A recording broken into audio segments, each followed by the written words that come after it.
السلام علیکم ورحمۃ اللہ وبرکاتہ۔ ابھی میں دیکھ رہا تھا پوسٹ کاسٹ انٹرویو لے رہے تھے حافظ احمد صاحب ہیں جو سوشل میڈیا سے وابستہ ہیں، وہ جانتے ہیں کہ وہ ماشاءاللہ انٹرویو کرتے رہتے ہیں، مذہبی لوگوں کا بھی کرتے ہیں اور بزنس مینوں کا بھی کرتے ہیں۔ تو وہ لے رہے تھے جناب افتخار احمد ٹھاکر صاحب، یہ شوبیز کی دنیا کے ہیں، اور بہت ہی مزہ آیا مجھے ان کا انٹرویو سن کر۔ جو میں واقعہ بتانے جا رہا ہوں اس سے جو مزہ آیا مجھے، میں ابھی تک بھی محسوس کر رہا ہوں اور میرا دل مغموم ہے۔ کیا محبت بکھیرنے والے تھے تبلیغی جماعت کے مولانا محمد جمشید صاحب رحمۃ اللہ تعالیٰ علیہ، نور اللہ مرکزہ۔ اللہ پاک ان کی بشری تقاضے سے جو بھی غلطیاں ہوئیں، اللہ پاک ان کو معاف فرما کر جنت الفردوس میں اعلیٰ مقام عطا فرمائے۔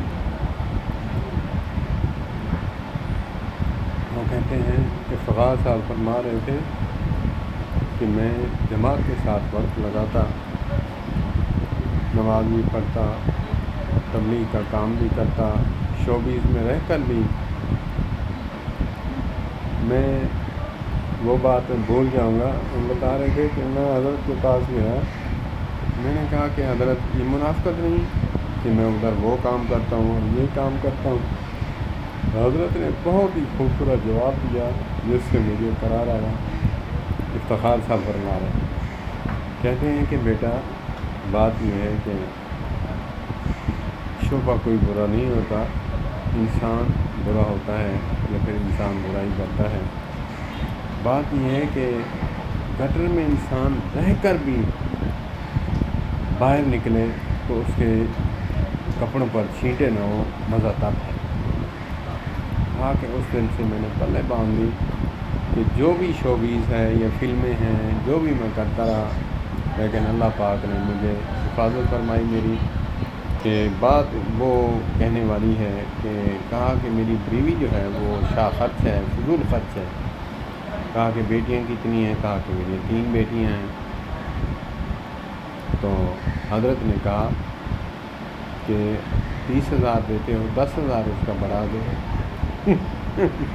کہ حضرت میں تو یہ پوچھنے آیا تھا کہ پیسے کم ہو جائیں، کوئی کم ہو جائے، کوئی فارمولہ بتائیے، 10,000 بڑھا دیں، یہ کیا؟ کہا کہ بیٹا بات یہ ہے کہ 3 بیٹیاں ہیں، میں دین سے بھی وابستہ ہوں اور دنیا سے بھی وابستہ ہوں، میں جانتا ہوں، میرا تجربہ ہے، مشاہدہ ہے کہ جو بیٹی والی ہوتی ہیں نا، چور نہیں ہوتی، چور ہوتی۔ کہا کہ میں سمجھ گیا کہ جب بیٹیوں کو بیانے کا وقت آتا ہے تو پتہ نہیں سامان وہ کہاں سے نکل رہا ہوتا ہے، وہاں سے نکل رہا ہوتا ہے، کسی بہن کے گھر سے، کسی بیٹی کے گھر سے، کسی بھائی کے گھر سے، کہ وہ جو پیسے ہیں بچا بچا کے وہ سامان لیتی رہتی ہیں۔